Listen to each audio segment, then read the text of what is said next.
Let's do a 2-box nickel hunt. These came from my community bank, and since they're from Brinks, I have to weigh each roll to make sure they aren't short. So let me get the first box on the table, and let's see if we have anything sweet on the ends of the rolls. And they are circulating nickels, so let me get the hunt started, and I'll come back when I've got something good. Roll number 5, and we're going to have silver right there. See the Philadelphia Mint mark. And of course, 1943 out of Philly, 35% silver war nickel. That's right, I'll take it.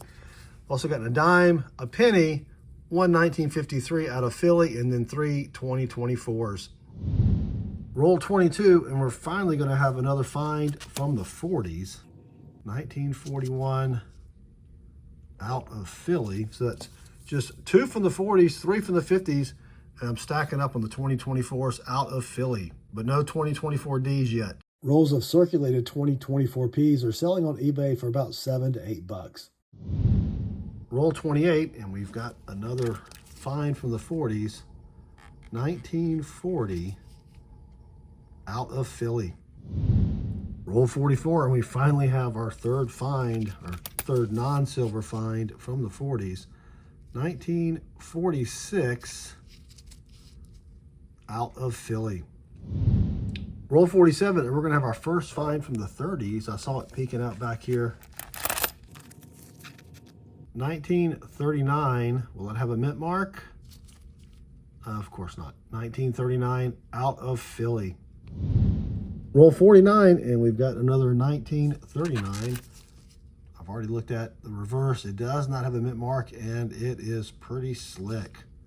So a 1939 out of Philly.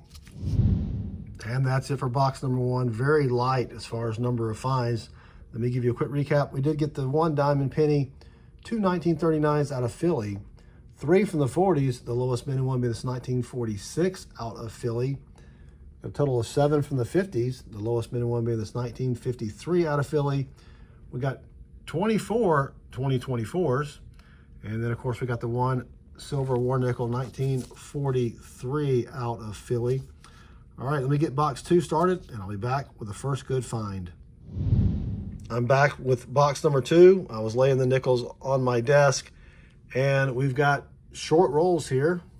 Well, this one is actually over a dime or a penny. A nickel roll should weigh 200 grams. These two are short a nickel, and then look at this. We've got a penny ender, and those 6 are short a nickel, but they each have a penny in them.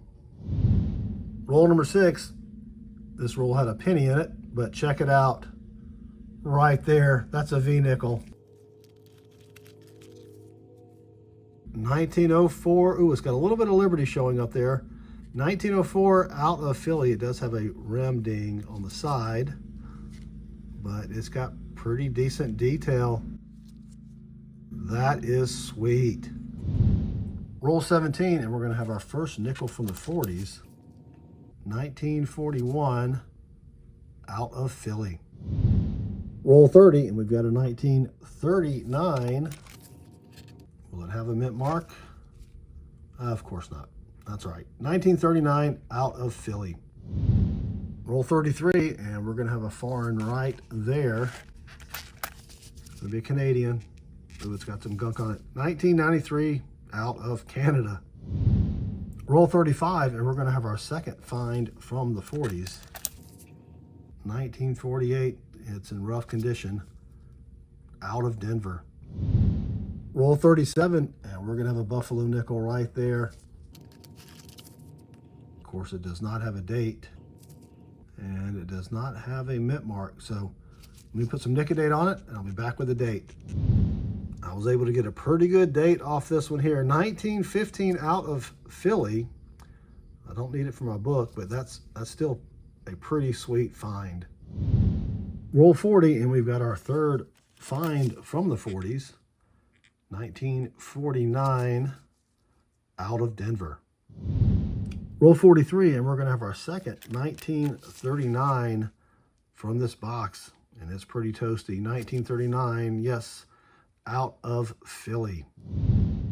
Roll 48, and we've got our fourth nickel from the 40s. It's 1941 out of Philly. And that's going to do it for box number 2. Not a lot of finds, but we got a couple good ones here. I did get 6 pennies and a dime with some sticky stuff on it. We got that 1 Canadian from 1993 with some gunk on it. 2 1939s, 4 from the 40s, the lowest minimum one being this 1949 out of Denver. 7 from the 50s, the lowest minimum one being this 1954 out of San Francisco. Got a total of 19 from 2024, all out of Philly.